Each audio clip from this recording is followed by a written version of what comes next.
Songs have been written about it. Self-help books have been published about it. And now Harvard has a class teaching students the basics of being happy. It's one of many similar classes taught at more than 100 universities in the United States. And lecturer Dr. Tal Ben-Shahar is in charge of the one at Harvard. Dr. Ben-Shahar, great to have you. I just want to get your observation on this. I mean, what does that tell you when Ivy League students are so interested and want to know what it takes to be happy?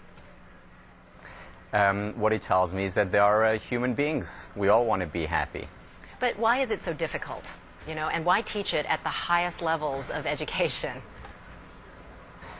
It is so difficult for various reasons. One of the reasons is that in our culture there is so much pressure on people to be happy, to feel good, that if we don't feel happy, if we don't feel good, we think there is something wrong with us. Mm-hmm.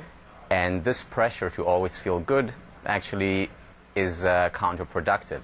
Because you say that happiness really is an act of will. I mean, you need to be conscious of it. It's something to work towards, yes, and that there are steps to be taken. Yes, absolutely. And the steps to be taken are internal rather than external. There's a lot of misconception about happiness, thinking that if we get to a certain place, if we achieve something, then we'll be happy. But happiness is much more contingent on our state of mind rather than our status or the state of our bank account. Because you talk about really simple things, like to simplify your life, to experience gratitude on a daily basis, to know what you have rather than what you don't have. Yeah, happiness, I mean, a lot of common sense ideas, but unfortunately common sense is not that common when it comes to application. So for instance, appreciating the positive things in our lives. Right. And appreciating in two senses. One, to appreciate and to say thank you for them, not to take them for granted. And two, when we appreciate the positive, it also grows, appreciating the second sense of the word.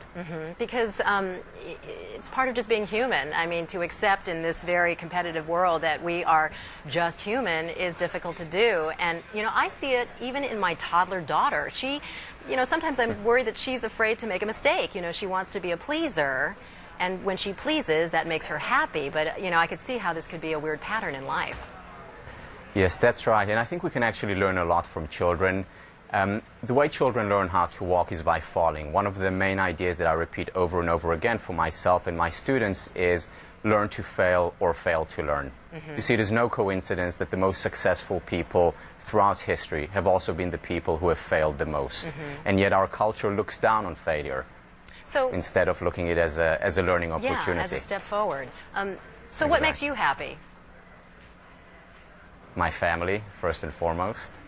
So, and to focus on the positive things in life.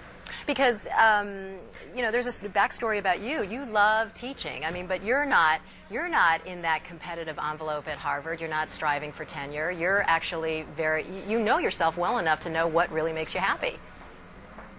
Yes, well, I've been studying it for a few years, and one of the things that I teach my students is to practice what they preach, and this is what I try to do. My passion is teaching.